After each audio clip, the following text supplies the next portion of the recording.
Praise lord. ప్రభువైన యేసు నామములో అందరికీ వందనములు. ఈ దినం దేవుని వాక్యంలో నుంచి ఇర్మియా గ్రంథం 17వ అధ్యాయం 9వ వచనం. హృదయము అన్నిటికంటే మోసకరమైనది, అది ఘోరమైన వ్యాధి గలది, దాన్ని గ్రహింపగలవాడు ఎవడు? సోదరులారా, దేవుడు మన జీవితాన్ని బాగా ఎరిగిన దేవుడు. ఆయన ఏమంటున్నాడు? హృదయము అన్నిటికంటే మోసకరమైనది అంటాడు.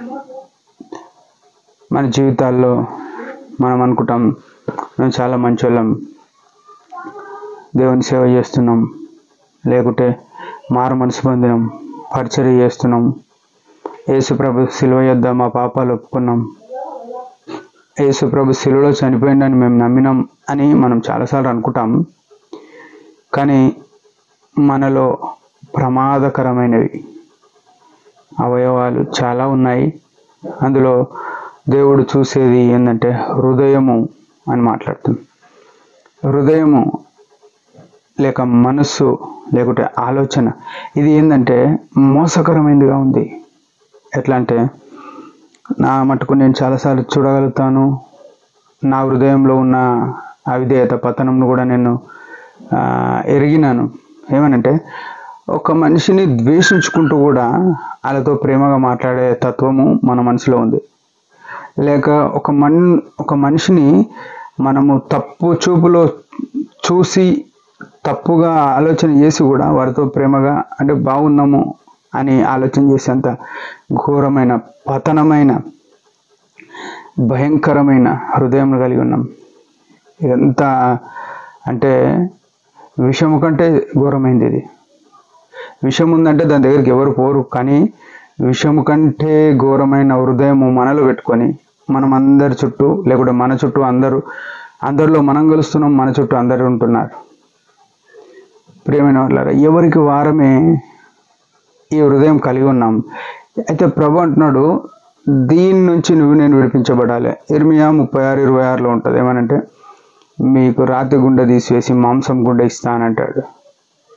అంటే దేవుని యొక్క వాక్యం విని దాన్ని అంగీకరించి వాక్యానుసారంగా ఎప్పుడైతే మనం జీవిస్తుంటామో అప్పుడు ఏం చేస్తా మన హృదయము ఈ మోసకరమైనది, ఘోరమైనది దాన్ని అందుకే ఏమంటాడు అక్కడ ప్రభు, కుమారుడా నీ హృదయం నాకిమ్ము అని అంటాడు. సామెతల్లో ఉంటుంది. అంటే మన హృదయము ఈ దుర్గంధంతో, ఈ ఘోరమైన మోసమైన అవలక్షణాలు కలిగిన హృదయం ఆయన తీసుకొని నూతన హృదయం మీకు ఇచ్చేదను, నూతన స్వభావం మీకు కలుగజేసేదను అంటాడు.